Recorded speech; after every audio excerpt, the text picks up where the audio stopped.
Sa kohë bëhet fjala për vrasje me paramendim, s'ka rëndësi motivi. Avokati i njohur zbulon se sa vite burg rrezikon Naim Murseli, minimumi 30 vjet. Naim Murseli mund të dënohet minimumi me 30 vite burgim për porositjen e vrasjes së bashkëshortes së tij Lirdona Demaj.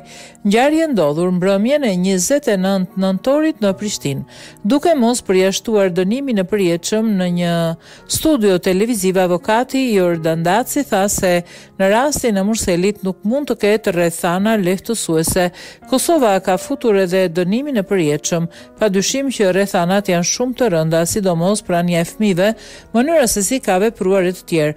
Megjithatë, gjykata do të duhet të vlerësoj shumë gjëra të tjera dhe besoj që gjykatat e Kosovës janë tepër korrekte për këtë pjesë dhe minimumi do të jetë 30 vjet. Nuk mendoj se ka rrethana lehtësuese sepse nuk hyn nga rrethanat lehtësuese asnjë nga ato për cilat ne po flasim, teksa motivi i kësaj vrasje mbetet ende mister. Për avokatin kjo nuk ka rëndësi kur vjen puna tek dënimi, pasi kemi të bëjmë me një vrasje me paramendim. Motivi në rastin konkret nuk përbën rëndësi, për sa kohë bëhet fjalë për një vrasje me paramendim.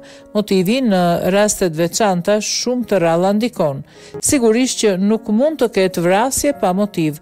Këtu ekziston, por nuk mund t'i vesh dot emrin e posaçëm se motiv ka ai, sepse po të mos kishte motiv do ishte i çmendur, sepse vetëm një çmendur vret pa motiv, ka thënë avokati.